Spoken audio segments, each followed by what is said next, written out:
ഈ ഇസ്ലാമിലെ നോമ്പിൻ്റെ ഭക്ഷണ രീതി എന്ന് പറഞ്ഞു കഴിഞ്ഞാൽ വളരെ ഡേഞ്ചറസ് ആണ്. കാരണം എന്താണ്, നിങ്ങൾ കിടന്നുറങ്ങാൻ പോകുന്നതിന് തൊട്ട് മുന്നെയാണ് ഇത്രയും ഹെവി ആയിട്ടുള്ളൊരു മീൽ കഴിക്കുന്നത്. അത് ഇതേപോലെ ഇറച്ചി മീനും ഇതെല്ലാം കുത്തിക്കയറ്റുന്ന ഒരു പരിപാടി. ബ്രേക്ക്ഫാസ്റ്റ് എന്ന് പറയുന്നത് എങ്ങനെയാണ്, എപ്പോഴാണ് കഴിക്കേണ്ടതെന്നുള്ളതിൻ്റെ ആ ഒരു ശാസ്ത്രം പോലും മനസ്സിലാക്കാതെ കിടന്നുറങ്ങുന്നതിന് മുന്നേ വയറ് കഴിച്ച് കിടന്നുറങ്ങുന്ന ഒരവസ്ഥ ഇതാണ് ഉണ്ടാവും.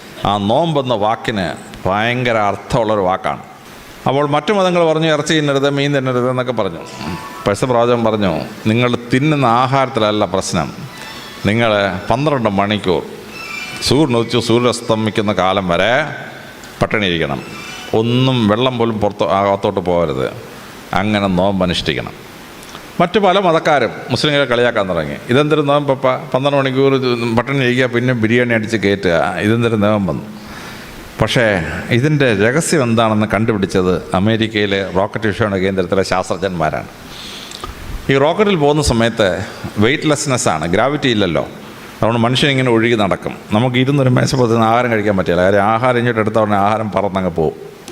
അതുകൊണ്ട് റോക്കറ്റിൽ പോകുന്ന ആളുകൾക്ക് ഈ ആഹാരം ഒരു കുഴലിനകത്ത്, ഇതിനകത്ത് നിറച്ചിട്ട് കുഴലിനകത്ത് കയറ്റി ഞെക്കി ഞെക്കി ഞെക്കി വായിക്കകത്താക്കി ഭക്ഷിക്കണം. അപ്പോൾ ഈ യന്ത്രത്തിനെങ്കിലും എന്തെങ്കിലും കേട് വന്നാൽ ഈ ആൾ പട്ടിണി കിടന്ന് മരിച്ചു പോകും റോക്കറ്റിനകത്ത്. അപ്പോൾ അങ്ങനെ പട്ടിണി കിടക്കേണ്ടി വന്നാൽ എന്ത് സംഭവിക്കും? ഇത് അമേരിക്കയിലെ ശാസ്ത്രജ്ഞന്മാർ ഗവേഷണം നടത്തി. അപ്പോഴാണ് അത്ഭുതകരമായൊരു രഹസ്യം കണ്ടെത്തിയത്. 11.5 മണിക്കൂർ ഒരു മനുഷ്യൻ പട്ടിണി ഇരുന്ന് കഴിഞ്ഞാൽ അവൻ്റെ തലച്ചോറ് കുടലിലേക്കൊരു സന്ദേശം അയക്കും. കാരണം ഈ ആൾ പട്ടിണി കിടന്ന് മരിക്കാൻ പോവുകയാണെന്നും തലച്ചോറ് തെറ്റിദ്ധരിച്ച ശേഷം ഒരു മെസ്സേജ് കുടലിലോട്ട് കൊടുക്കും, ഇവൻ ചാവാൻ പോവുകയാണ്, അതുകൊണ്ട് ഇവനെ രക്ഷിക്കണം. അപ്പോൾ കുടലിൻ്റെ ഇന്നർ ലൈനിങ് പെരിട്ടോണിയം എന്ന് പറയും. ആ പെരിട്ടോണിയത്തിനകത്ത് കണ്ണുകൊണ്ട് കാണാൻ പറ്റത്തില്ല, പക്ഷേ മൈക്രോസ്കോപ്പിക് ക്രാക്ക് വീഴും. എന്നിട്ട് അതിനകത്തൂടെ കുടലിനകത്തോട്ടൊരു എൻസൈം ഊർന്നിറങ്ങും. അത് ശരീരം വലിച്ചെടുത്ത് കഴിഞ്ഞാൽ ശരീരത്തിന് അത്ഭുതകരമായ ശക്തിയും അത്ഭുതകരമായ ഓട്ടോ ഇമ്മ്യൂൺ കപ്പാസിറ്റി, രോഗപ്രതിരോധ ശക്തി വർദ്ധിക്കുന്ന ഒരു ഫിനോമിനൻ ശരീരത്തിലുണ്ടാവും. 11.5 മണിക്കൂർ പട്ടിണി ഇരുന്നേ പറ്റുള്ളൂ. അതുവരെ അതിനിടയ്ക്ക് ഒരു ഗ്ലാസ് വെള്ളം കുടിച്ചാൽ പോയി. അപ്പോൾ അങ്ങനെ 11 മണിക്കൂർ പട്ടിണി ഇരിക്കുമ്പോൾ സംഭവിക്കുന്ന ഈ അത്ഭുതം അമേരിക്കൻ ശാസ്ത്രജ്ഞന്മാർ കണ്ടെത്തി. അപ്പോൾ ശരിക്ക് സൂര്യോദയം മുതൽ സൂര്യാസ്തമനം പട്ടിണി ഇരുന്നാൽ സംഭവിക്കുന്ന എന്തെന്ന് ചോദിച്ചാൽ, അവൻ്റെ ശരീരം പെട്ടെന്ന് ഈ ഓട്ടോ ഇമ്മ്യൂൺ സിസ്റ്റം അലർട്ട് ചെയ്യുന്ന എൻസൈംസ് കുടലിലേക്ക് ഊർന്നിറങ്ങും. അത് വലിച്ചെടുത്ത് കഴിഞ്ഞാൽ ആ മനുഷ്യന് രോഗപ്രതിരോധ ശക്തി വർദ്ധിക്കുകയും ഓർഡിനറി ഇൻഫെക്ഷൻസ് തടയാനുള്ള കപ്പാസിറ്റി കിട്ടുകയും ചെയ്യും. ഇനി അങ്ങനെയുള്ള കപ്പാസിറ്റി കിട്ടുന്നതിൻ്റെ ഭാഗമായി നമുക്ക് ചില പ്രത്യേക രോഗങ്ങളെ റെസിസ്റ്റ് ചെയ്യാൻ പറ്റും. അതിലൊന്നാണ് ക്യാൻസർ. ക്യാൻസർ എന്ന് പറഞ്ഞാൽ ഓട്ടോ ഇമ്മ്യൂൺ കപ്പാസിറ്റി കുറയുമ്പോൾ ശരീരത്തിലെ സെൽ ഡിവിഷൻ അൺകൺട്രോൾഡ് ആകുമ്പോൾ ഉണ്ടാകുന്നൊരു സംഭവമാണ് ഈ ക്യാൻസർ. ശരിക്കും നോമ്പ് നോക്കുന്നൊരു മുസ്ലിമിന് ക്യാൻസർ വരാനുള്ള സാധ്യത വളരെ കുറവാണ്. നിങ്ങൾ RCCയിൽ പോയി ഏറ്റവും കുറവ് ക്യാൻസർ വരുന്ന ആർക്കാന്ന് ചോദിച്ചാൽ ഡോക്ടർമാർ എപ്പോഴും പറഞ്ഞുതരും, നെറ്റിയിൽ താഴമ്പുള്ള മുസ്ലിം വളരെ അപൂർവമായിട്ട് ക്യാൻസർ പിടിച്ച് റീജിയണൽ ക്യാൻസർ സെൻ്റർ ചെല്ലാറുള്ളൂ.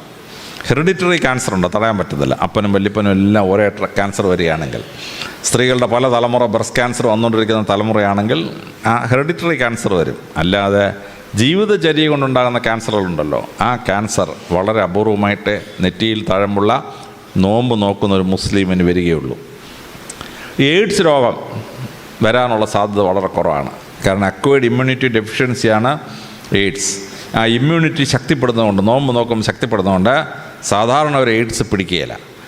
എന്ന് പറഞ്ഞ് മോശം പെണ്ണുങ്ങളുടെ കൂടെയൊക്കെ പോയാൽ പിടിക്കുകയോ, അത് വേറെ കാര്യമെങ്കിലും ഈ അല്ലാതുള്ള എയ്ഡ്സ് ഉണ്ട്, ഈ ഇമ്മ്യൂണിറ്റി കുറഞ്ഞുണ്ടാകുന്ന എയ്ഡ്സ്, ആ എയ്ഡ്സ് ഉണ്ടാവില്ല നോമ്പ് നോക്കുന്ന ഒരു മുസ്ലിമിന്. 1400 കൊല്ലത്തിന് മുമ്പ് ഒരു MBBS പഠിക്കാത്തൊരു പ്രവാചകൻ എങ്ങനെ ഇങ്ങനൊരു മെഡിക്കൽ പ്രിൻസിപ്പിൾ കണ്ടുപിടിച്ചു? ഡോക്ടർമാർ അമ്പരന്ന് പോവുകയാണ്, അത്ഭുതകരമാണ്. എൻ്റെ വീട്ടിൽ എൻ്റെ ഭാര്യ കറക്റ്റ് റംസാൻ നോമ്പ് നോക്കും. മുസ്ലിമൊന്നുമല്ല, സത്യ ക്രിസ്ത്യാനിയാണ്. എൻ്റെ അനിയൻ ജേക്കബ് എഞ്ചിനീയറാണ്, നല്ല പോലെ റംസാൻ നോമ്പ് നോക്കും.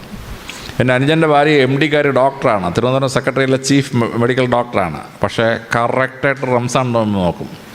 അപ്പോൾ എൻ്റെ ഭാര്യയും എൻ്റെ അനിയനും എൻ്റെ സിസ്റ്ററിലൊക്കെ നോമ്പ് നോക്കുന്നത് അതിൻ്റെ മെഡിക്കൽ തത്വം മനസ്സിലാക്കിയതുകൊണ്ടാണ്. മുസ്ലിങ്ങൾ ആഘോഷിക്കുന്ന സമയത്ത് തന്നെ അവരും നോമ്പ് ആചരിക്കാം. എനിക്കിത് ആചരിക്കണമെന്ന് ആഗ്രഹമുണ്ട്. പക്ഷേ 2-3 ദിവസം പിടിച്ചിരിക്കും, 4-ാം ദിവസം ഞാൻ കഴിച്ചു, എന്നെ കൊണ്ട് നിവർത്തിയില്ല. 12 മണിക്കൂർ പട്ടിണി ഇരിക്കാൻ വയ്യ. പക്ഷേ അതിൻ്റെ മെഡിക്കൽ പ്രിൻസിപ്പിൾ വളരെ ശ്രേഷ്ഠമാണ്. ഒരുപാട് ഹിന്ദുക്കളും മുസ്ലിങ്ങളും റംസാൻ നോമ്പ് നോക്കുന്നുണ്ട്. അതിൻ്റെ മെഡിക്കൽ പ്രിൻസിപ്പിൾ മനസ്സിലാക്കിയിട്ട് നടക്കുന്നൊരു സംഭവമാണ്. അപ്പോൾ പ്രാർത്ഥനയുടെ ഭാഗമായി നോമ്പ് ഫിക്സ് ചെയ്തപ്പോൾ പരിശുദ്ധ പ്രവാചകൻ അത്ഭുതകരമായൊരു പ്രിൻസിപ്പിൾ അതിൻ്റെ ഭാഗമായി ചേർത്ത് നമുക്ക് തന്നിരിക്കുകയാണ്. ഈശ്വരവിശ്വാസവും പ്രാർത്ഥനയും വളരെ സിംപിളിസ്റ്റിക്കായി മനുഷ്യനും ദൈവവും തമ്മിലുള്ള ബന്ധമായി വ്യാഖ്യാനിച്ച് വിപ്ലവകരമായ മാറ്റം വരുത്തി പ്രവാചകൻ. നാലാമതായി പ്രവാചകൻ ചെയ്തത് മതപരമായ ആഘോഷങ്ങൾക്ക് കൊടുത്ത രൂപാന്തരമാണ്. ആണ്ടിൽ 2 ഈദ് വരും. ആ ഈദിന് ആഘോഷിക്കാൻ പരിശുദ്ധ പ്രവാചകൻ പറഞ്ഞു, ഒരു മൃഗങ്ങളെ നിങ്ങൾ എഴുന്നള്ളിക്കണ്ട, നിങ്ങളൊരു വെടിക്കെട്ട് നടത്തണ്ട, കരിയും കരിമരുന്നൊന്നും വേണ്ട. മൃഗങ്ങൾ എഴുന്നള്ളിക്കാനാണെങ്കിൽ പരിശുദ്ധ പ്രവാചകൻ ഉത്തരവിട്ടാൽ അറബി ദേശത്തെ ഒട്ടകങ്ങളെല്ലാം വരട്ടെ മാർച്ചിനെന്ന് പറഞ്ഞാൽ 15,000 ഒട്ടകം വന്നതിനായിരുന്നു അതിൻ്റെ മാർച്ചിന്. നമ്മൾ ആന എഴുന്നള്ളിക്കാൻ ഒട്ടകത്തെ എഴുന്നള്ളിച്ചൂടെ? പ്രവാചകൻ പറഞ്ഞു, മൃഗങ്ങൾ എഴുന്നള്ളിക്കുകയല്ല മനുഷ്യൻ്റെ ഫെസ്റ്റിവൽ. മനുഷ്യൻ്റെ ഫെസ്റ്റിവലിന് വെടിമരുന്ന് പൊട്ടിക്കുകയല്ല വേണ്ടത്. മനുഷ്യൻ്റെ ഫെസ്റ്റിവലിന് നിങ്ങൾ ഈദ് ആഘോഷിക്കണമെങ്കിൽ മധുരം ഉണ്ടാക്കി ആ മധുരം കൊണ്ടുപോയി അയലോകത്തെ ജനങ്ങളെ കൊടുത്ത് അവരെ തൃപ്തിപ്പെടുത്തി ഒന്ന് സന്തോഷിപ്പിച്ച ശേഷം നിങ്ങൾ വന്ന് നോമ്പാചരിക്കുക, ഈദ് ആഘോഷിക്കുക. ആ ഈദ് ആഘോഷിക്കുന്നതിൻ്റെ ഭാഗമായി മനുഷ്യർ ഈ മധുരം കൊടുക്കാൻ തുടങ്ങി. ഈജിപ്തിലും എത്യോപ്യയിലും ഒക്കെ മനുഷ്യർക്ക് മധുരം എന്നുള്ള വാക്കാണ് ഹലാവ. അവർ ഹലാവ ഉണ്ടാക്കി മനുഷ്യരെ കൊണ്ട് കൊടുത്ത് സന്തോഷിപ്പിച്ച് തിരിച്ചു വരും. ആ ഹലാവ കേരളത്തിൽ വന്ന് നമ്മളതിനെ ഹൽവയാക്കി മാറ്റി അങ്ങനെ ഹൽവ ഉണ്ടാക്കാൻ തുടങ്ങി. ഇപ്പോൾ ലോകത്തിലെ ഏറ്റവും ബെസ്റ്റ് ഹൽവ കോഴിക്കോടൻ ഹൽവയും പൊന്നാനി ഹൽവയാണ്. ഇപ്പോൾ ഈജിപ്തുകാരനോ എത്യോപ്യക്കാരനോ ഹൽവ അതിനുണ്ടെങ്കിൽ നമ്മൾ അങ്ങോട്ട് കൊടുക്കുന്ന ഹൽവ. അതാണ് ഹൽവയ്ക്കുണ്ടായ രൂപാന്തരം. അഫ്ഗാനിസ്ഥാനിലും പാകിസ്ഥാനിലുമൊക്കെ മധുരം എന്ന വാക്ക് അവരുടെ ഭാഷയിൽ അത് ജിലേബ് എന്നാണ് വാക്ക്. അവർ ജിലേബ് ഉണ്ടാക്കി കൊടുക്കാൻ തുടങ്ങി. ആ ജിലേബ് ഇന്ത്യയിൽ വന്നപ്പോൾ ഇത് ജിലേബി എന്നായി. മധുരം കൊടുത്തിട്ട് ദൈവത്തെ ഉത്സവം ആഘോഷിച്ചാണ്. തുർക്കികൾ പറഞ്ഞു, മധുരം മാത്രം കൊടുത്തിട്ട് എന്ത് കാര്യം, വയറ് നിറയണ്ടേ? തുർക്കികൾ ഈദ് ആഘോഷിക്കാൻ വേണ്ടി ആട്ടിറച്ചിയും ചോറും കൂടെ ചേർത്തൊരു സാധനം ഉണ്ടാക്കി. അതിനെ അവർ വിളിച്ച പേരാണ് ഈദ് അൽ ബിരിയാം. തുർക്കി ഭാഷയിൽ ബിരിയാം എന്ന് പറഞ്ഞാൽ സന്തോഷം, ഈദിൻ്റെ സന്തോഷം, ഈദ് അൽ ബിരിയാം. അങ്ങനെ ഈദ് അൽ ബിരിയാം ബോംബെയിലെത്തിയപ്പോൾ ഇത് ബിരിയാമിയായി. കേരളത്തിൽ വന്നപ്പോൾ നമുക്ക് ഇഷ്ടമുള്ള സാധനം ആണി അതിൻ്റെ കൂടെ ചേർത്ത് അങ്ങനെ ബിരിയാണി എന്നാക്കി മാറ്റിക്കളഞ്ഞു. നല്ലൊരു വാക്കിനെ, സന്തോഷം എന്നുള്ള വാക്കിനകത്ത് ആണി ചേർക്കാൻ മലയാളിക്കുള്ളത് വേറെ ആർക്കുണ്ടെങ്കിലും പറ്റുക. അങ്ങനെ തുർക്കികൾ ഈദ് ആഘോഷിക്കാൻ വേണ്ടി ആട്ടിറച്ചിയും ചോറും ഉപയോഗിച്ചിട്ടാണ് ഈ ബിരിയാണി ഉണ്ടാക്കിയത്. മലയാളികൾ എന്ത് ചെയ്തു, എക്സ്പെരിമെൻ്റ് ചെയ്യാൻ തുടങ്ങി. അവൻ കപ്പ ബിരിയാണി, ചക്ക ബിരിയാണി, മീൻ ബിരിയാണി.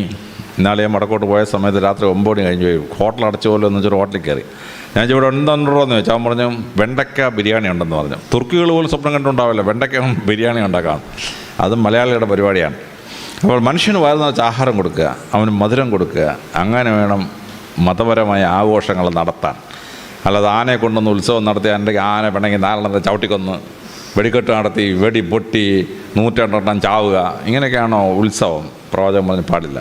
മതപരമായ ഉത്സവം മനുഷ്യനെ സന്തോഷിപ്പിക്കുന്ന, അവൻ്റെ ആഹാരം പരിപോഷിപ്പിക്കുന്ന ഒന്നായിരിക്കണം ആഘോഷം. ഈദ് ആഘോഷിക്കാൻ വേണ്ടി പരിശുദ്ധ പ്രവാചകൻ 12 നിയമം ഉണ്ടാക്കി.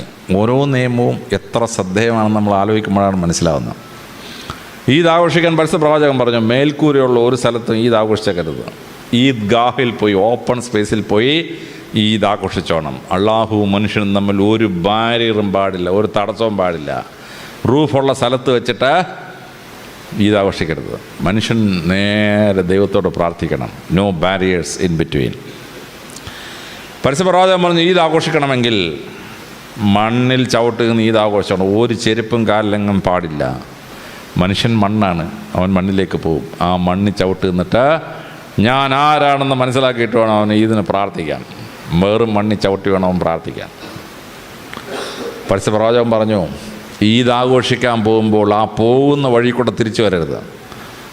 പോകുന്ന വഴി കൂടെ തിരിച്ചു പോയവൻ തന്നെ തിരിച്ചു വന്നേ. ഈദ് പ്രാർത്ഥിച്ചു കഴിഞ്ഞാൽ man should be completely transformed as a new human being.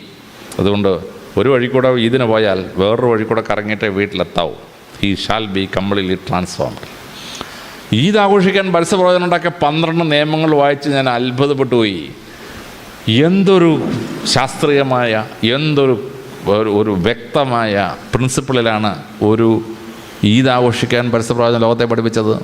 ലോകത്തിലേതെങ്കിലും മതം ഇങ്ങനെ സിംപ്ലിസ്റ്റിക്കായി മറ്റാർക്കും പരിക്ക് പറ്റാത്ത സന്തോഷിപ്പിക്കുന്നൊരു ഉത്സവം ഓർഗനൈസ് ചെയ്തിട്ടുണ്ടോ? ഇല്ല. അവിടെയാണ് ഈദ് ആഘോഷിക്കാൻ പരിശുദ്ധ പ്രവാചകൻ ഉണ്ടാക്കിയ 12 നിയമങ്ങളും നമ്മളെ അത്ഭുതപ്പെടുത്തുന്നത്. മതത്തിൻ്റെ ആഘോഷങ്ങൾക്ക് പ്രവാചകൻ മാറ്റം വരുത്തി. അഞ്ചാമതായി പരിശുദ്ധ പ്രവാചകൻ ചെയ്തത് വളരെ ശ്രദ്ധേയമായ ഒരു തത്വമാണ് മനുഷ്യാവകാശം. മനുഷ്യനായി ഭൂമിയിൽ മറ്റുള്ളവരെ കാണണം, ഉച്ചനീചത്വങ്ങൾ പാടില്ല. പരിശുദ്ധ പ്രവാചകൻ ആ മനുഷ്യത്വം എന്താണെന്ന് ലോകത്തെ പഠിപ്പിച്ചു. പരിശുദ്ധ പ്രവാചകൻ ശിഷ്യന്മാരിങ്ങനെ ഇരിക്കുമ്പോൾ ഒരു യഹൂദൻ മരിച്ചവൻ്റെ ഡെഡ് ബോഡി ഇങ്ങനെ വരികയാണ്. പരിശുദ്ധ പ്രവാചകൻ നേരെ പോയി തലക്കെട്ടെടുത്ത് മാറ്റി അതിനെ വണങ്ങി ശേഷം തിരിച്ചു വന്നു. അബൂബക്കർ ഒന്നാമത്തെ ഖലീഫയാണ്. അദ്ദേഹം ചോദിച്ചു, എന്ത് കാണിച്ച അതൊരു യഹൂദൻ്റെ ഡെഡ് ബോഡിയല്ലേ, അതിനെ പോയി വന്ദിക്കുമോ? പരിശുദ്ധ പ്രവാചകൻ പറഞ്ഞു, അബൂബക്കറെ, അതൊരു യഹൂദൻ്റെ ഡെഡ് ബോഡി അല്ല, ഒരു മനുഷ്യൻ്റെ ശവശരീരമാണ്, അതിനെ ബഹുമാനിക്കണം. അതാണ് നിങ്ങൾ ചെയ്യേണ്ടത്, മനുഷ്യനെ ബഹുമാനിക്കണം. ഇന്നൊരു ശവശരീരം പോകുമ്പോൾ ഒരു സബ് ഇൻസ്പെക്ടർ വണ്ടിയും കൊണ്ട് വന്നാൽ സബ് ഇൻസ്പെക്ടർ വണ്ടി നിർത്തി ഇറങ്ങി അതിന് ഉപചാരം അർപ്പിക്കും. വെട്ടി ഞുറുക്കി ഒരു ശരീരം കിടക്കുകയാണ്, ഞങ്ങളവിടെ പോയി ഇൻക്വസ്റ്റും പോസ്റ്റ്മോർട്ടം ചെയ്യാൻ ചെല്ലുമ്പോൾ ആദ്യം ഞങ്ങൾ തൊപ്പി പൊക്കി ബോഡിയെ വന്നിച്ച ശേഷം തിരിച്ച് തൊപ്പി വെച്ചിട്ടേ തുടങ്ങുള്ളൂ പരിപാടി. ശവശരീരത്തെ വന്ദിക്കാൻ പോലീസിനെ പഠിപ്പിച്ചത് പരിശുദ്ധ പ്രവാചകനാണ്. പരിശുദ്ധ പ്രവാചകൻ തലക്കെട്ടെടുത്ത് ശവത്തെ വന്ദിച്ചതാണ് പോലീസിനെ പഠിപ്പിച്ച സംഭവം. ബാച്ചുകളായുള്ള സബ് ഇൻസ്പെക്ടർമാർക്ക് ഞാൻ ക്ലാസ് എടുക്കുമ്പം ശവശരീരത്തെ വന്ദിക്കാൻ പ്രവാചകൻ പഠിപ്പിച്ച എങ്ങനെയാണെന്ന് ഈ സർവ്വ കേരളത്തിലെ മുഴുവൻ SI-മാരെ ഞാൻ ക്ലാസ് എടുത്തിട്ടുണ്ട്. ശവശരീരത്തെ വന്ദിക്കണം. മരിച്ചു കഴിഞ്ഞാൽ പോലും മനുഷ്യാവകാശങ്ങൾ അവർക്ക് ഉറപ്പുള്ളതാണ്. പരിശുദ്ധ പ്രവാചകനെ അദ്ദേഹത്തിൻ്റെ അമ്മയുടെ വീട്ടിൽ പോയി പ്രവാചകൻ, അമ്മ വീട്ടുകാരെല്ലാം കൂടെ കല്ലെറിഞ്ഞ് പ്രവാചകന് പരിക്ക് പറ്റി രക്തം ഒലിച്ചുകൊണ്ടൊരു മരത്തിന് ചോട്ടിപ്പോയി നിൽക്കുകയാണ് പ്രവാചകൻ. അപ്പോൾ ദൈവത്തിൻ്റെ മാലാഖ പ്രത്യക്ഷപ്പെട്ടു. പ്രവാചക, ഇവരെ അങ്ങ് സംഹരിച്ചേക്കട്ടെ എന്ന് ചോദിച്ചു. പ്രവാചകൻ പറഞ്ഞു, അള്ളാഹു അങ്ങ് പരമകാരുണികനാണ്, അങ്ങ് കരുണയാണ് കാണിക്കേണ്ടത്. ഇവർക്കിപ്പോൾ ഞാൻ പ്രസംഗിക്കുന്നത് മനസ്സിലാവുന്നില്ല, അതുകൊണ്ട് അവരെന്നെ കല്ലെറിഞ്ഞെന്നുള്ളേ ഉള്ളൂ. ഏതാനും വർഷത്തിന് ശേഷം അവർക്ക് സത്യമൊക്കെ മനസ്സിലാവും, അവരിഞ്ഞ് വന്നോളൂ എന്ന് പറഞ്ഞു. മാലാഖ ചോദിച്ചപ്പോൾ സാധാരണ മനുഷ്യനാണെങ്കിൽ അവന്മാരെല്ലാം ഒന്ന് ശരിയാക്കിയേക്കാൻ പറഞ്ഞതിനായിരുന്നു. പ്രവാചകൻ പറഞ്ഞു, നോ, പരമാവനായ അള്ളാഹു കരുണ വേണം മനുഷ്യനോട് കാണിക്കാൻ. അവർ കുറച്ച് കഴിയുമ്പോൾ സത്യം മനസ്സിലാകുമ്പോൾ തിരിച്ചു വന്നോളും, മനുഷ്യത്വപരമായി അവരോട് ഡീൽ ചെയ്യാൻ പറഞ്ഞു. പരിശുദ്ധ പ്രവാചകൻ സ്വർഗാരോഹണം ചെയ്യുന്നതിന് മുമ്പ് ചെയ്തൊരു പ്രസംഗമുണ്ട്, ആരെങ്കിലും വായിച്ചിട്ടില്ലെങ്കിൽ അത് വായിക്കണം. മനുഷ്യത്വത്തിൻ്റെ പരമകാരുണ്യ ഭാവമാണ്. അറബിയെന്നോ അറബി അല്ലാത്തവനെന്നോ, വെളുത്തവനെന്നോ കറുത്തവനെന്നോ, ഉന്നതകുല ജാതനെന്നോ ഉന്നതകുല ജാതൻ അല്ലെന്നോ ഉള്ള ഭൂമിയിൽ മനുഷ്യൻ്റെ യാതൊരു ക്ലാസിഫിക്കേഷനും മനുഷ്യനും തമ്മിൽ പാടില്ല. എല്ലാവരും തുല്യരാണ്. ലോകത്തിൽ ആദ്യമായി മനുഷ്യർ തുല്യരാണെന്ന വലിയ തത്വം ഫ്രഞ്ച് വിപ്ലവം ഉണ്ടാവുന്നതിന് ഒരു 1200 വർഷത്തിന് മുമ്പ് പ്രവാചകൻ്റെ ഫെയർവെൽ സ്പീച്ചാണ്. സ്വർഗാരോഹണം ചെയ്യാൻ പാടില്ല, അതിന് മുമ്പ് ലാസ്റ്റ് പ്രവാചകൻ്റെ പ്രസംഗമാണ്. ഒരു തരത്തിലുള്ള ഉച്ചനീചത്വങ്ങളും മനുഷ്യർ തമ്മിൽ പാടില്ല. നിങ്ങൾ ഏകോദര സഹോദരങ്ങളെ പോലെ ഈ ഭൂമിയിൽ ജീവിക്കണം. അത് പറഞ്ഞിട്ടാണ് പ്രവാചകൻ സ്വർഗാരോഹണം ചെയ്തത്. ലോകത്തിലെ എല്ലായിടത്തും ജാതി ഇന്ത്യ ഉണ്ടാക്കി. ഈജിപ്തുകാർക്ക് 4 ജാതി, ബാബിലോണുകാർക്ക് 4 ജാതി. കേരളത്തിൽ ഇന്ത്യയിലെ ബ്രാഹ്മണൻ, ക്ഷത്രിയൻ, വൈശ്യൻ, ശൂദ്രൻ, പിന്നൊരു പഞ്ചവൻ, 5 ഗ്രൂപ്പാണ്. ചൈനക്കാർക്ക് 4 ജാതി.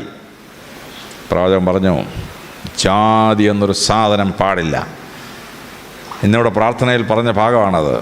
പ്രവാചകൻ പറഞ്ഞ്, നിങ്ങളുടെ ഇടയ്ക്ക് ഞാൻ ക്ലാസിഫിക്കേഷൻ ഉണ്ടാക്കിയിട്ടുണ്ട്, പക്ഷേ ഒരേ ആദത്തിൻ്റെയും അവയുടെയും സന്ധി പരമ്പരകളിൽ ഭൂമിയിലെ മനുഷ്യർ മുഴുവൻ, അതിനകത്ത് യാതൊരു വ്യത്യാസവും ഈശ്വരൻ കൽപ്പിച്ചിട്ടില്ല. ഏകോദര സഹോദരങ്ങളോട് ജീവിക്കണം. പിന്നെ നിങ്ങളെ തിരിച്ചറിയാൻ വേണ്ടി ചില ക്ലാസിഫിക്കേഷനൊക്കെ ഉണ്ട്, പക്ഷേ നിങ്ങളെല്ലാം ഒരപ്പൻ്റെ അമ്മയുടെ മക്കളാണെന്ന് നിങ്ങൾ ധരിച്ചു കൊള്ളണം. അതാണ് പരിശുദ്ധ ഖുർആൻ പഠിപ്പിച്ചത്. അതാണ് പ്രവാചകൻ ഫെയർവെൽ സ്പീച്ചിൽ പഠിപ്പിച്ചത്. എല്ലാ മനുഷ്യരും തുല്യരാക്കി. ഇസ്ലാം ഈജിപ്തിൽ ചെല്ലുമ്പോൾ 4 കക്ഷിയുള്ളൊരു ഗ്രൂപ്പായിരുന്നു, 4 ജാതി ഉണ്ടായിരുന്നു. ഇസ്ലാം ഈജിപ്തിലെ ജാതികളെ തുടച്ചു നീക്കി. ഇന്ന് ഈജിപ്തിലെ ഫറോ രാജാവിൻ്റെ സന്ധി പരമ്പരപ്പെട്ട ആരാണ്, അവിടുത്തെ അടിമയുടെ സന്ധി പരമ്പപ്പെട്ട ആരാണെന്ന് ഈജിപ്തിൽ കണ്ടുപിടിക്കാൻ പറ്റുമോ? കണ്ടുപിടിക്കാൻ പറ്റില്ല. ബാബിലോണിൽ 4 ജാതി ഉണ്ടായിരുന്നു. ബാബിലോണിലെ 4 ജാതികളും തുടച്ചു നീക്കി, എല്ലാവരും തുല്യരാക്കി. ഇന്ത്യയിൽ 4 വർണ്ണങ്ങളും 800 ജാതികളും 8000 ഉപജാതിയുമുള്ള ഒരു സമൂഹമായിരുന്നു ഇന്ത്യ. ഇന്ത്യയിൽ ഇസ്ലാം വന്നു. ഇസ്ലാം മതം എന്തുണ്ടായി? ജാതി ചിന്ത തുടച്ചു നീക്കി.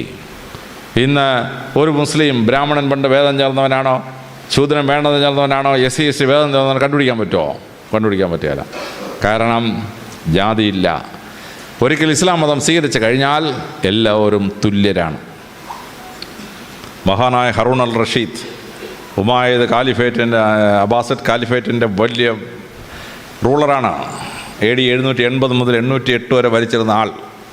അദ്ദേഹം പള്ളിയിൽ പ്രാർത്ഥിക്കാൻ ചെന്ന് അങ്ങോട്ട് മുട്ടുകുത്തുകയും അവിടെ നിന്ന് ആൾ ചാടിയും എഴുന്നേറ്റ്. കാരണം അവിടെ തൊട്ടടുത്ത് മുട്ടുകുത്തിയിരുന്ന ആൾ ബാർബറായിരുന്നു, അദ്ദേഹത്തിൻ്റെ ഷേവ് ചെയ്യുന്ന ബാർബറാണ്. ചാടി എഴുന്നേറ്റ് ഹറൂൺ അൽ റഷീദ് ചോദിച്ചു, നീ എന്താണ് ചാടി എഴുന്നേക്കുന്നത്? അയ്യോ, ചക്രവർത്തിയുടെ കൂടെ ഞാൻ മുട്ടുകുത്താനോ? ഹറൂൺ അൽ റഷീദ് ചോദിച്ചു, എന്തോ ചക്രവർത്തിയുടെ? അല്ലാഹുവിൻ്റെ മുമ്പിൽ നീ ഞാൻ ഒന്നാ. ഞാനിപ്പോൾ എനിക്കൊരു ജോലി ചക്രവർത്തിയായിട്ട് ദൈവം തന്നിരിക്കുന്നു, നീ ബാർബർ. അതുകൊണ്ട് എന്താണ്, തൊഴിലനുസരിച്ച് മനുഷ്യനെ വേർതിരിക്കാനോ? പാടില്ല. നമ്മളെല്ലാവരും തുല്യരാണ്. ഹറൂൺ അൽ റഷീദും ബാർബറും തൊട്ടപ്പുറത്തും ഇപ്പുറത്തും മുട്ടുകുത്തിയിരുന്ന് പ്രാർത്ഥിച്ച് ഇസ്ലാം പള്ളിയിൽ. കാര്യം അള്ളാഹുവിൻ്റെ മുമ്പിൽ എന്തോ ചക്രവർത്തി, എന്തൊരു ബാർബർ. ക്രിസ്തുമതം ഇവിടെ വന്നു. ക്രിസ്തുമതത്തിൽ ഓരോരുത്തരും കുടുംബവും പറയും, ഞങ്ങൾ ബ്രാഹ്മണും വേദം, ഞങ്ങൾ നായർ വേദം ചേർന്നാണ്, ഇവൻ പുലയ ക്രിസ്ത്യാനിയാണ്, മറ്റവൻ മൂക്രിയാണ്, പാക്രിയാണെന്നൊക്കെ പറയും. ഇസ്ലാമി പാക്രിയില്ല, പൂക്രിയില്ല. ഏത് ജാതിയിൽ നിന്നാണ് ഇവൻ ഇസ്ലാമിൽ ചേർന്നതെന്ന് ഒരു കുടുംബവും കണക്ക് സൂക്ഷിക്കുന്നില്ല. ചൈനയിലെ ഉഗ്യൂർ പ്രോവിൻസിൽ ഇസ്ലാം പിടിച്ചെടുത്തു. ഉഗ്യൂർ പ്രോവിൻസിൽ പണ്ടത്തെ മംഗോളിയൻ ആരാണ്, പണ്ടത്തെ മാഞ്ചു ആരാണ്, പണ്ടത്തെ ചിങ് ഡൈനാസ്റ്റിപ്പെട്ടവൻ ആരാണെന്ന് ഒന്നും അറിഞ്ഞൂടാ. ഈക്വലൈസ്ഡ്. ജാതി വ്യവസ്ഥ ഇല്ലാതാക്കി, മനുഷ്യർ തമ്മിലുള്ള വേർതിർത്തി ഇല്ലാതാക്കി ഇസ്ലാം ഏതൊക്കെ രാജ്യത്തിൽ പോയിട്ടുണ്ടോ അവിടെ ഒരു ജാതിയില്ല. Everybody is equal. ഇതാണ് ഇസ്ലാമിൻ്റെ അത്ഭുതം. പരിശുദ്ധ പ്രവാചകൻ്റെ ഒരു അത്ഭുതമാണ്. മനുഷ്യാവകാശങ്ങൾ പരിപാലിച്ചു. ഇനി മനുഷ്യാവകാശങ്ങൾ പരിപാലിച്ചതുപോലെ തന്നെ താഴ്ന്ന ജീവികളുടെ മനുഷ്യാവകാശം വരെ അദ്ദേഹം സംരക്ഷിച്ചു കൊടുത്തു. ബദർ യുദ്ധം നടക്കുകയാണ്, സൈന്യം പോവുകയാണ്. അപ്പോൾ ഒരു പട്ടി പ്രസവിച്ചിറക്കുകയാണ്, ഒരു നായ പ്രസവിച്ചിറക്കുകയാണ്. പരിശുദ്ധ പ്രവാചകൻ പറഞ്ഞു, സൈന്യം വഴിമാറിപ്പോകാൻ പറഞ്ഞു. ആ മൃഗം പ്രസവിച്ച് കിടക്കുമ്പോൾ അതിൻ്റെ ശല്യം ഉണ്ടാക്കാൻ പാടില്ല. സൈന്യം വഴിമാറിപ്പോകാൻ തുടങ്ങി. അപ്പോഴും പ്രവാചകൻ അറിയാം, ഈ പോലീസിൻ്റെ സ്വഭാവം അറിയാം. ഈ പോലീസിനും പട്ടാളത്തിന് യൂണിഫോമും കാലേ ഒരു ഷൂസും കിട്ടിയാലുണ്ടല്ലോ എന്തിനേയും തൊഴിച്ച് കളയും. അതാണ് പോലീസിൻ്റെ സ്വഭാവം. ഇവൻ തൊഴിക്കും എന്നുള്ളത് അദ്ദേഹത്തിന് അറിയാം. അദ്ദേഹം 2 പട്ടാളക്കാരെ അവിടെ കാവൽ നിർത്തി. ആ പട്ടിക്കൊന്നും പറ്റാതെ നോക്കിക്കോണം, എല്ലാ സൈന്യം പോയി കഴിഞ്ഞാൽ നിങ്ങൾ 2 ഇഞ്ഞ് വരാമെന്ന് പറഞ്ഞു. മൃഗത്തിന് പോലും സംരക്ഷണം. മൃഗത്തിന്, മനുഷ്യന് മാത്രമല്ല മൃഗത്തിന്. പ്രവാചകൻ പറഞ്ഞ രസകരമായ കഥയുണ്ട്. ഒരു വേശ്യസ്ത്രീ സ്വർഗത്തിൽ പോയ കഥയാണ്. ഒരു പ്രോസ്റ്റിറ്റ്യൂട്ട് ഇങ്ങനെ നടന്നു വരുമ്പോൾ ഒരു പട്ടി ഒരു കിണറിൻ്റെ ചുറ്റും കിടന്ന് ഓടുന്നു. കുറച്ച് കഴിഞ്ഞ് ദാഹിച്ച് വെള്ളം കിട്ടാതെ അതിങ്ങനെ തളർന്നങ്ങ് വീണ്. അപ്പം അതുവഴി ഒരു പ്രോസ്റ്റിറ്റ്യൂട്ട് വന്നു. ആ പ്രോസ്റ്റിറ്റ്യൂട്ട് സ്വർഗത്തിൽ ചെന്നപ്പം അള്ളാഹു പറഞ്ഞു, കയറിപ്പൊക്കോളാൻ പറഞ്ഞു. മലക്ക് പറഞ്ഞു, അള്ളാഹു ഈ സ്ത്രീ ഭൂമിയിലൊരു പാപിനിയായ സ്ത്രീയാണെന്ന് അങ്ങേക്ക് അറിഞ്ഞൂടെ, അങ്ങനെയാണ് ഈ സ്ത്രീ കയറിപ്പോകാൻ പറഞ്ഞത്. അള്ളാഹു പറഞ്ഞു, വിവരം അറിയാതെ മലക്കെ സംസാരിക്കരുത്, ഞാൻ നിന്നോട് കഥ പറഞ്ഞു തരാമെന്ന് പറഞ്ഞു. കിണറിൻ്റെ തീരത്ത് പട്ടി കുഴഞ്ഞു വീണപ്പോൾ ആ സ്ത്രീ എന്ത് ചെയ്യുന്നറിയാമോ? ആ സ്ത്രീ തൻ്റെ വസ്ത്രത്തിന് കുറേ ഭാഗം വലിച്ച് കീറി ഒരു കയർ പോലെ ഉണ്ടാക്കി, ഷൂസ് കെട്ടി വെള്ളത്തിലേക്ക് ഇറങ്ങി. ഒരു ഷൂസ് വെള്ളം പട്ടിയുടെ വായിൽ ഒഴിച്ചു കൊടുത്തു. പട്ടി കുറച്ച് ജീവനൊക്കെ വീണ് നിന്ന്. 2ാമതൊരു ഷൂ ഒഴിച്ചു കൊടുത്തു. 3ാമതൊരു ഷൂ ഒഴിച്ചു കൊടുത്തു. 3 ഷൂസ് നിറച്ച് വെള്ളം കിട്ടിയപ്പം പട്ടി എഴുന്നേറ്റ് വാലാട്ടിയിട്ട് പോയി. പട്ടി ആയതുകൊണ്ട് വാലാട്ടി. മനുഷ്യനാണെങ്കിൽ 2 കുരയും കൂടെ കൊളുത്തന്നെയായിരുന്നു മനുഷ്യൻ്റെ സ്വഭാവത്തിന്. അപ്പോൾ എന്ത് പറ്റി? 3 തവണ വെള്ളത്തിട്ടപ്പം ഷൂസും കേടായിപ്പോയി. പിന്നെ ആ സൂക്ഷിച്ചിട്ട് നടക്കാൻ പറ്റുമോ? ഒരു ഷൂസ് പോയാൽ പിന്നെ മറ്റൊരു ഷൂസ് കൊണ്ട് കാര്യമുണ്ടോ? തിളച്ച മണലിലൂടെ ആ സ്ത്രീ നടന്നുപോയി. കാലിനടിവശം പൊള്ളി. ഷൂസ് വാങ്ങിക്കണ്ടേ? അന്ന് രാത്രി വീണ്ടും വ്യഭിചരിച്ചു. ആ പൈസ കൊണ്ട് അവൾ ഷൂസ് വാങ്ങിച്ച്. അങ്ങനെ ഒരു പട്ടിയുടെ ജീവൻ രക്ഷിച്ചതിന് ഈ സ്ത്രീ സ്വർഗം അർഹിക്കുന്നു. മൃഗങ്ങളോട് ദയ കാണിക്കുക, മനുഷ്യനോട് ദയ കാണിക്കുക. ഇത് ഇസ്ലാമിൻ്റെ വലിയ തത്വങ്ങളെന്നാണ്. മനുഷ്യാവകാശം എന്ന് പറയുന്ന വലിയ അവകാശങ്ങൾ ഇസ്ലാം സ്ഥാപിച്ചു കൊടുത്തു എന്നുള്ളതാണ്. 6ാമതായി പരിശുദ്ധ പ്രവാചകൻ ലോകത്തെ പഠിപ്പിച്ച വലിയൊരു പാഠമാണ്. അത് സെക്കുലറിസം എന്ന് പറഞ്ഞ പാഠമാണ്. മതചിന്തകൾക്കതീതമായി സംസാരിക്കണം. മതചിന്തകൾക്കതീതമായി. പരിശുദ്ധ പ്രവാചകൻ്റെ ഒരു ജീവിതം ലോകത്തെ ഇങ്ങനെ മാറ്റിമറിച്ചത് എങ്ങനെയെന്ന് പഠിക്കുമ്പോഴാണ് നമ്മൾ അത്ഭുതത്തോടുകൂടി ആ ജീവിതത്തെ മനസ്സിലാക്കേണ്ടി വരുന്നത്.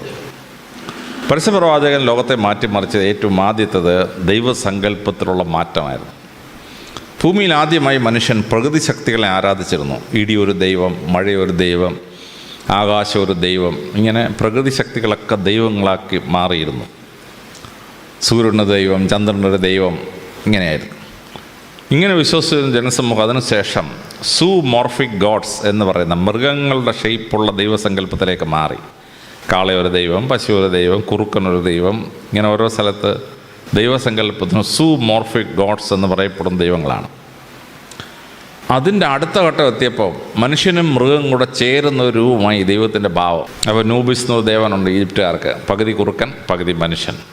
ഇന്ത്യക്കാർക്ക് ഒരു നരസിംഹമുണ്ട്, പകുതി സിംഹം പകുതി മനുഷ്യൻ. ഈജിപ്തുകാരുടെ വലിയ ദേവനാണ് ഹോറസ്, തല പരുന്താണ്, ശരീരം മനുഷ്യൻ്റെയാണ്. യൂറോപ്പിലെ പ്രസിദ്ധനായ ഒരു ദേവനുണ്ടായിരുന്നു കാസ്റ്റർ, തല മനുഷ്യൻ്റെയാണ്, ഉടൽ കുതിരയുടെയാണ്. നമുക്ക് തന്നെ ഗണപതി സങ്കല്പമുണ്ട്, ആനയും മനുഷ്യനും കൂടെ ചേർന്ന സങ്കല്പം. അപ്പോൾ മിക്സഡ്, മൃഗവും മനുഷ്യനും ചേർന്ന ഒരു ദൈവഭാവം ഉണ്ടായി. അത് കഴിഞ്ഞപ്പോൾ മനുഷ്യൻ ആന്ത്രോപോമോർഫിക് ഗോഡ്സ് എന്ന സങ്കല്പം ഉണ്ടായി. ദൈവം മനുഷ്യനെ പോലിരിക്കും, 2 കണ്ണ്, 1 മൂക്ക്, 1 ചെവി, ഇങ്ങനെ ദൈവം മനുഷ്യനെ പോലിരിക്കുകയാണ്. ദൈവം മനുഷ്യനെ പോലെ ചിന്തിക്കും, മനുഷ്യ സ്ത്രീകളെ കണ്ടാൽ ദൈവത്തിന് വികാരം വരും, ഇങ്ങനെയൊക്കെയാണ് പരിപാടികൾ. അപ്പോൾ ഇതിങ്ങനെ വന്ന സമയത്താണ് മനുഷ്യൻ ദൈവത്തെ പോലെ ഇരിക്കുമെന്നുള്ള, ദൈവങ്ങൾ ഭൂമിയിൽ വന്ന് മനുഷ്യ സ്ത്രീകളുമായി ബന്ധമുണ്ടാക്കി കുട്ടികളെ ജനിപ്പിക്കും, ദൈവത്തിന് ഭാര്യ, മക്കൾ, ഇങ്ങനെയൊക്കെയുള്ള സങ്കല്പമാണ്. അങ്ങനെ ദൈവസങ്കല്പം സ്റ്റക്കായി നിൽക്കുന്ന അവസരത്തിൽ പരിശുദ്ധ പ്രവാചകൻ വന്ന് ദൈവസങ്കല്പത്തെ മാറ്റിമറിച്ചു. Formless God. ദൈവത്തിന് ഫോമില്ല, ദൈവത്തിന് കണ്ണില്ല പക്ഷെ കാണാം, ചെവിയില്ല പക്ഷെ കേൾക്കാം. Formless God. ആ ഫോംലെസ് ഗോഡ് എന്ന് പറയുന്നത് അതിഗംഭീരമായ ഒരു വിപ്ലവമാണ്. ദൈവത്തെ ഫോംലെസ് ആക്കി മാറ്റി. ദൈവത്തിന് ഭാര്യയില്ല, മക്കളുമില്ല, ദൈവത്തിന് പുത്രനുമില്ല, പുത്രിയില്ല. ദൈവം ദൈവമാണ്, മനുഷ്യൻ മനുഷ്യനാണ്. ഇത് അതിശ്രദ്ധേയമായ ഒരു സങ്കല്പം ദൈവസങ്കല്പത്തെ മാറ്റിമറിച്ചു. മറ്റു സമൂഹങ്ങളിൽ ദൈവം എണ്ണത്തിൽ വളരെ കൂടുതലായിരുന്നു. ഇന്ത്യയിൽ തന്നെ 33 കോടി ദേവന്മാരുണ്ടായിരുന്നു. യൂറോപ്യന്മാരുടെ ദൈവങ്ങളെല്ലാം കൂടെ എണ്ണിയാൽ 12,000-ന് മേളിലായിരുന്നു. ഈജിപ്തുകാരുടെ ദൈവങ്ങളെല്ലാം കൂടെ കൂട്ടിയ 1000-ന് മേളിലാണ്. പരിശുദ്ധ പ്രവാചകൻ പറഞ്ഞു, 1 ഗോഡ്, മോണോതെയിസം. ക്രിസ്തുവിന് 1400 വർഷങ്ങൾക്ക് മുമ്പ് അക്കനാത്തോൺ എന്ന് പറഞ്ഞൊരു ഒരു ഫറോ രാജാവാണ് ആദ്യം ഏകദൈവ വിശ്വാസം പറഞ്ഞത്. അയാളെ തല്ലിക്കൊന്നു, അയാളുടെ മോൻ തീയെ തല്ലിക്കൊന്നു. അതാണ് തൂത്തൻകാമൻ എന്ന് പറയുന്നത്. തൂത്തിനെ തല്ലിക്കൊന്നു. 22 വയസ്സായപ്പോഴേ മരിച്ച്. പിന്നെ മൂസാ നബി ഏകദൈവ വിശ്വാസം പറഞ്ഞു, പിടിച്ചിരിക്കാൻ പ്രയാസം. പക്ഷെ ലോകചരിത്രത്തിൽ മറ്റുള്ളവരെല്ലാം പരാജയപ്പെട്ടപ്പം ഏകദൈവ വിശ്വാസം, ഭൂമിയിൽ ഒരു ദൈവമേ ഉള്ളൂ, ആ വിശ്വാസത്തിലേക്ക് ലോകത്തെ കൊണ്ടുവന്നത്, ഫോംലെസ് ഗോഡ് എന്ന സങ്കല്പം കൊണ്ടുവന്നത് പരിശുദ്ധ പ്രവാചകൻ്റെ ഈശ്വര സങ്കല്പത്തിലുള്ള അത്യത്ഭുതകരമായ വിപ്ലവമാണ്. ആ വിപ്ലവത്തിൻ്റെ ഭാഗമായ പരിശുദ്ധ പ്രവാചകൻ രണ്ടാമതൊരു വലിയ വിപ്ലവം ഉണ്ടാക്കി. ദൈവത്തോട് പ്രാർത്ഥിക്കേണ്ടത് എങ്ങനെ? പണ്ട് ദൈവത്തിന് തൃപ്തി വരണമെങ്കിൽ മനുഷ്യൻ്റെ കുഞ്ഞുങ്ങളെ ബലി കൊടുക്കണം. ഗ്രീക്കുകാർ ട്രോയ് യുദ്ധത്തിന് പോവുകയാണ്. ട്രോയ് യുദ്ധത്തിന് പോകുമ്പം ഒരു പെൺകുട്ടിയെ ബലി കൊടുക്കണം. അപ്പം ആരെങ്കിലും ഒരു പെൺകുട്ടിയെ ബലി കൊടുക്കാൻ കൊണ്ടുവന്നാൽ 5000 സ്വർണ്ണ നാണയം കൊടുക്കാമെന്ന് പറഞ്ഞു അഗമെമ്നോൺ. ആരും കൊടുത്തില്ല. യുദ്ധം ജയിക്കണ്ടേ? അഗമെമ്നോൺ എന്ത് ചെയ്തു? തൻ്റെ സ്വന്തം മകൾ 13 വയസ്സുള്ള ഇഫിജീനിയ എന്ന് പറയുന്ന പെൺകുട്ടിയെ, ആ പെൺകുട്ടി ഹൈഡ്ര എന്ന ആ കുട്ടിക്ക് വേറൊരു പേരുണ്ട്, ആ കുട്ടിയെ കൊണ്ടുവന്നും വെട്ടി ഞുറുക്കി ദൈവത്തിന് ബലി കൊടുത്തു. പോയി ട്രോയ് യുദ്ധം ജയിച്ചു. സ്വന്തം മക്കളെ ബലി കൊടുക്കണം. ഇബ്രാഹിം നബിയുടെ കാലത്ത് ഉണ്ടായിരുന്ന ആ തെറ്റിദ്ധാരണ, അദ്ദേഹം മകനെ ബലി കൊടുക്കണം ദൈവം പറഞ്ഞു, അങ്ങാർക്ക് അങ്ങ് തോന്നി. അങ്ങാര് മോനെ ബലി കൊടുക്കാൻ കൊണ്ടുപോയി. ദൈവം ഇടപെട്ടു, നീ കുഞ്ഞിനെ ബലി കൊടുക്കണ്ടെന്ന് പറഞ്ഞു, പകരം ആടിനെ ബലി കൊടുത്താളാൻ പറഞ്ഞു. അങ്ങനെയാണ് ഈ മട്ടൺ ബിരിയാണി ഉണ്ടാക്കുന്ന പരിപാടിയൊക്കെ നമ്മൾ പഠിച്ചത്. മട്ടനെ തിന്നുക, ദൈവം മനുഷ്യരെ വേണ്ട. അമേരിക്കയിലെ മായൻ സംസ്കാരവും അസ്റ്റക് സംസ്കാരവും അവർ എത്രത്തോളം മനുഷ്യൻ്റെ രക്തം ഒഴുക്കുന്നു അത്രത്തോളം ദൈവത്തിന് തൃപ്തിപ്പെടുമെന്നാണ്. UN പ്രസിദ്ധമായ ഒരു ഇതുണ്ട്, വേൾഡ് ഹെറിറ്റേജ് സൈറ്റ് ചിച്ചൻ ഇറ്റ്സയുടെ പിരമിഡ് ഉദ്ഘാടനം ചെയ്തപ്പോൾ 20,000 മനുഷ്യരെ കൊണ്ടുവന്ന് നെഞ്ച് പിളർന്ന ചങ്കും കൂപ്പോടും ദൈവത്തിന് കൊടുത്തു. എന്തിനാണ് ദൈവത്തിന് തൃപ്തിപ്പെട്ടത്? ഇങ്ങനെ മനുഷ്യബലി മൃഗബലിയിലേക്ക് മാറി. യഹൂദന്മാർ പെസഹ ആചരിക്കുമ്പോൾ ജെറുസലേം ദേവാലയത്തിൽ ആടിനെ ബലി കഴിക്കും. Sisters AD 56 കണക്കെടുത്തു. 2,56,000 ആടുകളെയാണ് ബലി കഴിച്ചതെന്നാണ് കണക്കെടുത്തത്. 2,56,000 ആടുകൾ. അങ്ങനെ ആടിൻ്റെ ബലി നടന്നുകൊണ്ടിരിക്കുന്ന അവസരത്തിലാണ് യേശുക്രിസ്തു വന്നിട്ട് ആ ബലിയെ അഗ്രികൾച്ചറൽ പ്രോഡക്ട്സ് ഉപയോഗിച്ച് പ്രാർത്ഥിക്കാമെന്ന് പഠിപ്പിച്ചത്. അപ്പവും വീഞ്ഞും വെച്ച് പ്രാർത്ഥിക്കുക. അപ്പവും വീഞ്ഞും അഗ്രികൾച്ചറൽ പ്രോഡക്ട്സാണ്. അങ്ങനെ അഗ്രികൾച്ചറൽ പ്രോഡക്ട്സ് ഉപയോഗിച്ചുള്ള ഒരു പ്രാർത്ഥനയായി മാറി. അങ്ങനെ കാനിബാളിസത്തിൽ തുടങ്ങി മൃഗബലി എന്ന് പറയുന്ന സുവോളജിക്കൽ ബലിയായി, പിന്നെ ബോട്ടാണിക്കൽ ബലിയായി. അങ്ങനെ ഇരിക്കുന്ന സമയത്താണ് പരിശുദ്ധ പ്രവാചകൻ അത്ഭുതകരമായ വിപ്ലവം ഉണ്ടാക്കിയത്. പ്രവാചകൻ പറഞ്ഞു, ദൈവത്തെ സന്തോഷിപ്പിക്കാൻ ഒരു മൃഗത്തെയും കൊല്ലണ്ട, ഒരു സസ്യത്തെയും കൊല്ലണ്ട. നിങ്ങൾ ദൈവത്തോട് നേരിട്ടങ്ങ് പ്രാർത്ഥിച്ചാൽ മതി. No form of worship, no bloodshed is required. ദൈവത്തോട് പ്രാർത്ഥിക്കാൻ. അങ്ങനെ ഈ ബലി എന്ന സങ്കല്പം മാറ്റി നേരിട്ട് ദൈവത്തോട് പ്രാർത്ഥിക്കേണ്ട സിസ്റ്റം കൊണ്ടുവന്നു. ആ സിസ്റ്റം കൊണ്ടുവന്നപ്പോൾ പ്രവാചകൻ ചെയ്തത് അത്യത്ഭുതകരമായ ഒരു മെഡിക്കൽ സയൻസാണ്. പ്രവാചകൻ പ്രാർത്ഥിക്കാൻ നേരം സമയം ഫിക്സ് ചെയ്തു. വെളുപ്പാങ്കാലത്ത് 4 മണിക്ക് കമ്പൽസറി അല്ലാത്തൊരു നിസ്കാരമുണ്ട്. പക്ഷേ കമ്പൽസറി നിസ്കാരങ്ങൾ 5 എണ്ണം.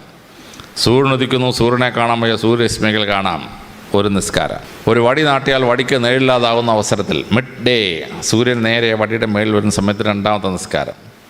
ഒരു വടി നാട്ടിയാൽ വടിയുടെ നീളവും നേളിൻ്റെ നീളവും ഈക്വൽ ആകുമ്പോൾ സൂര്യരശ്മികൾ 45 ഡിഗ്രി ആംഗിൾ വരുമ്പോൾ അടുത്ത നിസ്കാരം. സൂര്യൻ അസ്തമിച്ചു, സൂര്യനെ കാണാൻ വയ്യ, സൂര്യരശ്മികൾ കാണാം, അടുത്ത നിസ്കാരം. ചന്ദ്രൻ ഉദിച്ചു കഴിഞ്ഞാൽ ചന്ദ്രരശ്മികൾ കൊണ്ട് വടിയുടെ നീളവും നേളിൻ്റെ വീതവും ഈക്വൽ ആകുമ്പം അടുത്ത നിസ്കാരം. 5 കമ്പൽസറി നിസ്കാരം. നാസയിലെ റോക്കറ്റ് വിക്ഷേപണ കേന്ദ്രത്തിലെ ശാസ്ത്രജ്ഞന്മാർ ഈ സമയമൊക്കെ ശ്രദ്ധിച്ചപ്പോൾ അത്ഭുതപ്പെട്ടു പോയി. കാരണം സൂര്യൻ്റെയും ചന്ദ്രൻ്റെയും പ്രപഞ്ചത്തിൻ്റെയും നീക്കങ്ങളനുസരിച്ച് മനുഷ്യൻ്റെ ശരീരത്തിൽ ഒരു ബയോളജിക്കൽ ക്ലോക്കുണ്ട്. ഈ ബയോളജിക്കൽ ക്ലോക്ക് ടേൺ ചെയ്യുന്ന പോയിൻറ്റ്സാണ് ഈ 5 എണ്ണം. ആ ബയോളജിക്കൽ ക്ലോക്ക് ടേൺ ചെയ്യുന്ന സമയത്ത് പ്രാർത്ഥിച്ചാൽ മനുഷ്യന് ആരോഗ്യം മാത്രമല്ല ബുദ്ധിശക്തിയും കിട്ടുന്ന അത്ഭുതം അവിടെ നടക്കുകയാണ്. വെളുപ്പിന് 4 മണി എന്ന് പറഞ്ഞാൽ കമ്പൽസറി അല്ലാത്ത നിസ്കാരം വെച്ചിരിക്കുന്ന സമയമോ അത് മനുഷ്യൻ്റെ തലച്ചോറിന് ഏറ്റവും കൂടുതൽ ബുദ്ധിശക്തി ഉണ്ടാകുന്ന സമയമാണ്. ഭാരതീയ പുരാണങ്ങൾ പറയുന്നു, ബ്രഹ്മമുഹൂർത്തേ ഉത്തിഷ്ഠേ. ബ്രഹ്മമുഹൂർത്തം വെളുപ്പിന് 4 AM തലച്ചോറിന് ഏറ്റവും ബുദ്ധി ഉണ്ടാകുന്ന സമയം. അപ്പോൾ പ്രപഞ്ചത്തിൻ്റെ നീക്കങ്ങളനുസരിച്ച്, സൂര്യൻ്റെയും ചന്ദ്രൻ്റെയും നക്ഷത്രങ്ങളുടെ നീക്കങ്ങളനുസരിച്ച് മനുഷ്യ ശരീരത്തിൽ മാറ്റമുണ്ടാകുന്ന സമയത്ത് പ്രാർത്ഥന കൊണ്ട് ഫിക്സ് ചെയ്തു പ്രവാചകൻ. തലച്ചോറിന് ഏറ്റവും ബുദ്ധി ഉണ്ടാകുന്ന സമയത്ത് പ്രാർത്ഥന കൊണ്ട് ഫിക്സ് ചെയ്തു പ്രവാചകൻ. 1400 കൊല്ലത്തിന് മുമ്പ് ഒരു MBBS പഠിച്ചിട്ടില്ലാത്ത പ്രവാചകൻ ഇത്ര ഗഹനമായി ഒരു മെഡിക്കൽ പ്രിൻസിപ്പിൾ എങ്ങനെ മനസ്സിലാക്കി എന്നുള്ളത് ഡോക്ടർമാരെ അമ്പരപ്പിക്കുന്ന ഒരു സംഭവമാണ്. അമ്പരപ്പിക്കുന്ന സംഭവം. പ്രാർത്ഥനയുടെ സമയം ഫിക്സ് ചെയ്തു. പ്രാർത്ഥിക്കാൻ നേരം ലോകത്തിൽ എവിടെയാണെങ്കിലും പ്രാർത്ഥിക്കാം. മറ്റു മതങ്ങൾക്ക് പ്രാർത്ഥിക്കണമെങ്കിൽ പ്രതിമ വേണം, വലിയ പ്രതിമ വേണം, അല്ലെങ്കിൽ ചിത്രങ്ങൾ വരച്ച് അതിന് മുമ്പിൽ വേണം, ഇല്ലെങ്കിൽ ഫോട്ടോഗ്രാഫിക് പ്രൊജക്ഷൻസ് വേണം, അതല്ലെങ്കിൽ വിശാലമായ ആരാധനാലയം വേണം, അതിന് കൊടിമരം വേണം, ഗോപുരം വേണം. പ്രവാചകൻ പറഞ്ഞു, ഇതൊന്നും ദൈവത്തിൻ്റെ മുമ്പാകെ പ്രാർത്ഥിക്കാൻ വേണ്ട. ഒരു വിഗ്രഹം ഉണ്ടാക്കണ്ട, ഒരു ചിത്രവും വരയ്ക്കണ്ട, ഒരു രൂപവും പ്രൊജക്റ്റ് ചെയ്യണ്ട, ദേവാലയത്തിന് ഗോപുരം വേണ്ട, ദേവാലയത്തിന് കൊടിമരവും വേണ്ട. എനിവേർ യു ക്യാൻ പ്രേ. നിങ്ങളും ദൈവവും തമ്മിൽ ഒരു തടസ്സവും വേണ്ട. ഞങ്ങളെപ്പോൾ ആളുകൾ ട്രെയിനിൽ യാത്ര ചെയ്യുമ്പോൾ ഞങ്ങൾക്ക് മനസ്സിന് കുളിർമ ഉണ്ടാകുന്ന അനുഭവമുണ്ട്. പെട്ടെന്ന് ബാങ്ക് വിളിക്കും. ബാങ്ക് വിളിച്ചു കഴിഞ്ഞാൽ ട്രെയിനിൽ യാത്ര ചെയ്യുന്ന മുസ്ലിങ്ങൾ പെട്ടെന്ന് നടുക്കോട്ട് വന്ന് മുട്ടുകുത്തി ഒരു നിസ്കാരം, ചെറിയൊരു തോർത്ത് വിരിച്ച് ഒരൊറ്റ നിസ്കാരം. മറ്റുള്ള മതക്കാർക്ക് പരസ്യമായി പ്രാർത്ഥിക്കാൻ എന്തൊരു നാണക്കേടാണ്. മുസ്ലിങ്ങൾക്ക് പ്രശ്നമില്ല. ഓടുന്ന ട്രെയിനിൽ മുട്ടുകുത്തി നിസ്കരിക്കുന്ന മുസ്ലിമിനെ കാണുമ്പോൾ മനസ്സിൽ വളരെ സന്തോഷം ഉണ്ടാവും. ഈശ്വരനോട് പ്രാർത്ഥിക്കാൻ ഒരു തടസ്സവും വേണ്ട, ഒരു മീഡിയവും വേണ്ട, ഒരു പ്രതിമയും വേണ്ട, ഒരു ചിത്രവും വേണ്ട. യു ക്യാൻ പ്രേ. ഇത് പ്രാർത്ഥനയുടെ വലിയ അത്ഭുതമാണ്. പരിശുദ്ധ പ്രവാചകൻ മനുഷ്യൻ്റെ പ്രാർത്ഥന അവൻ്റെ ജീവിത സാഹചര്യവുമായും പ്രപഞ്ചത്തിൻ്റെ സത്യവുമായും കൂട്ടി യോജിപ്പിച്ചു എന്നുള്ളതാണ് അതിഗംഭീരമായ പ്രാർത്ഥന.